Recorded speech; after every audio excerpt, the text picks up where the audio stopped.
So think about what it means in your day-to-day experience. Life causes you to want something. What is it? What do you want? Call it out. What do you want? We hear that. Money. You want a lot of things. As you are asking for whatever it is, money. Now what that means is, as you've asked for it, and by the way, you didn't just do that. You've been asking and asking and asking and asking and asking. And there is a veritable fortune amassed for you. So now, here it is. Do you accept that you are a duality, the human part of you and the source energy part of you? Do you know there's an eternal part of you? Do you accept that when you croak, we love that disrespectful word since there is no death, but do you accept that when you croak and you are no more in terms of this physical body, the worms have eaten it. We like that too. Do you accept that you still are this eternal consciousness, that you don't cease to be? So if you can just accept that, then that means you've got to accept the two parts of you. There's the eternal part of you that never ceases to be, and there's a physical part of you that is temporary. So this physical part of you and this non-physical part of you, these two parts of you have both vibrational offerings that law of attraction is responding to. And since the source energy part of you is the dominant part of you, it will always win.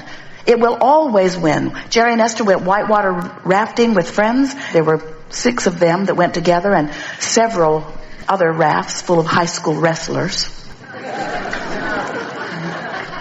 One of the friends that they were with, their daughter said to them as they were loading into the bus, "Did you tell these guys how old you are?" If she'd gone with them, she would have been drowned early on. As they put their boats in the water, it did not occur to any of them to point the raft upstream and paddle. It was obvious that that river was going to have its way with them. And we want you to understand that this river is going to have its way with you because you've been at it too long. You are an eternal being, and the essence of that which you are and law of attraction's response to it means that there is a constant powerful calling of well-being toward the expanded version of you. And when you let yourself go, oh, you feel so good, and when you don't, oh, you feel so bad. And when you feel love and appreciation, you're going. When you feel despair or hatred, you're not. But do you know, and this is the most important thing that we want you to hear, if you are feeling despair, you can't all of a sudden, just because you want to or because somebody says you should, begin feeling love and appreciation. You can't switch your vibrational frequencies that rapidly. But you can change them gradually. And what we want you to get the sense of as you contemplate this fast-moving river that is taking you toward the eternal unfolding of that which you are, is that even if you are in despair, when you let go of the oars, the river will turn you. And when the river turns you, you're going to feel relief. Relief is the key word. Now, if you're in despair, the relief you're going to feel is revenge. And there are a lot of people that would say it is very inappropriate for you to get into the revenge mode. But you just got to tell them, if they really want to hear you, that revenge must be the right direction for you because you felt relief when you found it. Revenge felt far better than the powerlessness that you felt before, didn't it? Now, we understand that you don't want your friends to get in the revenge mode. They become problematic. They were a lot less trouble when they were depressed. They just stayed in their room. But if you really cared about your friend, or if you really care about you and you are depressed, you will welcome the revenge mode. And we would welcome it every time because revenge is downstream from disempowerment. And that's why, if you really want to know, why you got so many terrorists, why you got so many mass murders. You get somebody boxed into a corner where you have convinced them that they have no power, and all of their natural resources, who know that they have power, will call them forward. And the first step from powerlessness is revenge. Now, hopefully, you'll keep going through revenge before you act on it. into anger, and then less anger, into frustration and overwhelmment. And by the time you reach that area, you can find a piece of hope. And once you can find a piece of hope, you can move quickly into the better feeling emotions. But we don't want you to focus too much on any of those emotions, even though we've gone to great trouble to find names for all of them. We want you to decide today that all of your power is here and now. And you really only have two choices. And the choices are, I can feel worse or better. That's it. I can find something that gives me a little relief, or I can find something that gives me a little opposite of relief. But those are the only choices. If I am feeling terrible, I don't have the choice of feeling terrible or wonderful. You don't have that option. The frequencies are too far apart. You can't set your radio dial on 6:30 a.m. and hear what's being broadcast on 98.7 FM. The frequencies are too far apart. But you can be in despair, and you can reach for a feeling of relief and find it. And then you can feel revenge, and you can reach for a feeling of relief and find it. And you can feel true rage or hatred, and you can reach for a feeling of relief and find it. And you can feel anger, and you can reach for a feeling of relief and find it.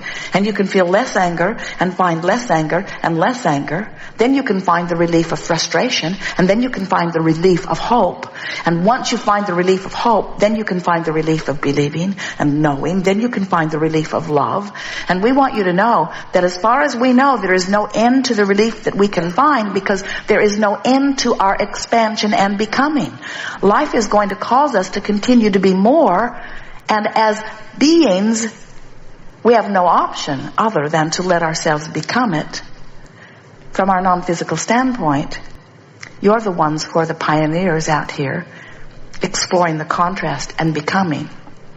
And it's very easy for us to ride your rockets because we never got tied up in your conflict to begin with. But you, leading edge creators, who have been willing to explore the contrast, who have been willing to be the ones to evaluate the contrast, because if you don't know what you don't want, you cannot know what you do want. The expansion of the universe is dependent upon your willingness to be out here on this nitty-gritty leading edge. Do you get that? So then humans say, well, that was a dumb thing. You're saying I was pure positive energy and I deliberately exposed myself to this contrast for what? We say, for the joy of the expansion. And humans say, once they catch on to this, for the joy of your expansion. We say, well, yeah. We do get the first benefit of it, because as soon as you know what you want, we turn our undivided attention to it and go there. And then we be it, we maintain it, we offer the vibration of it, and law of attraction calls you incessantly toward it. But it's you not going that causes your problem. Are you getting this picture? Are you getting how your life is what causes you to cause the stream to go faster, and whatever your focus is upon is what causes you to go with the stream or not? Do you know you've just heard clearly and understood for the most part how everything in your life or anyone else's ever works? Do you know you've just heard the whole picture of creation? And do you know that your only job ever has been to deal with your own vibrational gap between the dualities of the eternal you and the physically focused you? That's all you've ever been up to? Doesn't it give you some sort of relief to realize that you don't have to control your government in order to feel good? You don't have to control the terrorists. You don't have to control your children. Those little terrorists. Isn't it nice to know that you don't have to try to do the impossible anymore in order to feel good? Do you know that what you have always wanted, every desire that you hold, no matter what it is, whether it's for a pile of money or a material object or a state of being or a circumstance or an event, everything that you want, no matter what it is because you believe that in the having of it you will feel better. And do you know why you want to feel better? Because the larger part of you feels so good and is calling you eternally toward that better feeling. And that's why when you let yourself go, it's so easy to be pleasant, and when you don't, it's so easy to be ornery. If you saw someone in the street bleeding and writhing in pain, we know you would help them. But when you see ornery ones, especially terrorist ornery ones, you don't want to help them. You seem to want to hurt them. And what we want you to understand is the source energy of you is always calling you toward that love. And when you do other than that, you cause separation within yourself. So we know it's hard to hear. Esther said, Abraham, I'm sure I would feel better if you would agree with me that that person is wrong. I just know I would feel better. And we say, you would feel better because you're over here offering that vibration. And if you could get us to come over there and offer it with you, then there would be no discord, and it's the discord that feels so bad. But Esther, we love you very much. We said, we're not coming. Which means you've got an option. You can come or not. If you come to where we are, you will feel ever so much better.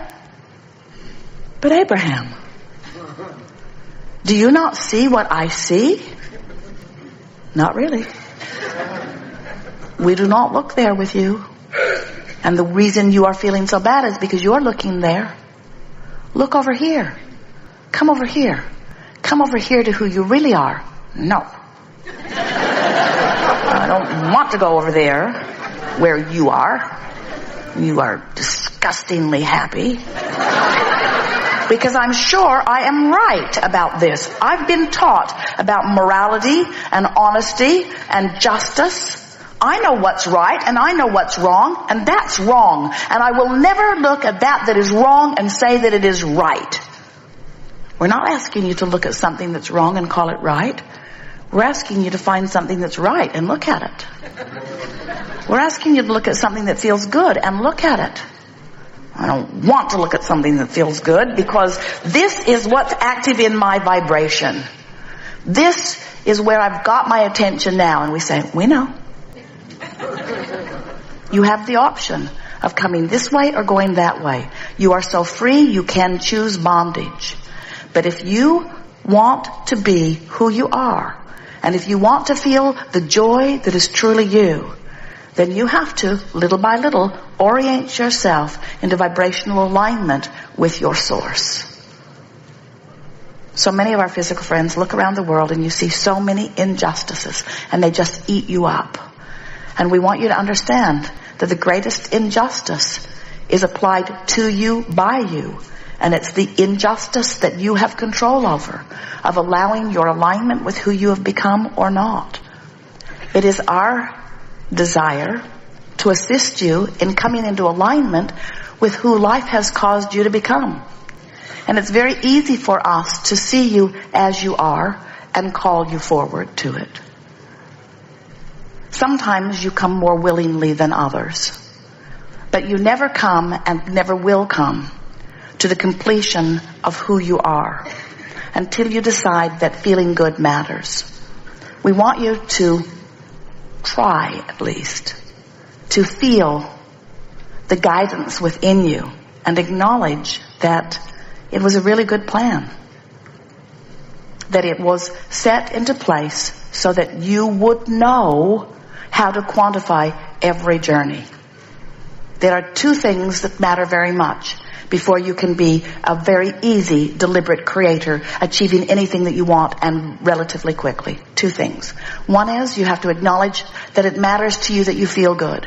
Because if it doesn't matter to you how you feel, then you're not going to be willing to point in the direction of the new and improved version of you. And the other is, and this is the most difficult of all, but it is certainly easily achievable. It might take you a week to get the hang of it, but you can do it. It is our absolute promise to you. You've got to get your nose out of all of their business. You've got to not mess with other people's streams. You've got to let what they want and what they're doing and the conditions that they are dealing with, you've got to let that be their business. And you must turn your undivided attention to managing your own vibrational gap. The gap between who I'm letting myself be right here, this red hot minute, based upon what I'm giving my attention to, and who my life has become through that which I lived before I was born and everything that I've put into vibrational escrow since. You are magnificent, expansive, eternally expanding, always changing, ever expanding. Did we mention that you're expanding beings? And if you keep up with the expansion or even move in the direction of it, you feel wonderful, and when you don't, you don't. It really is that simple. That is the secret of life. The secret of life is that you are source energy in physical bodies, and that in this physical body you are causing the source energy part of you to expand, and that by paying attention to the way you feel, you can be who you are, and nothing else will ever be satisfying for you. Good. What do you want to talk about?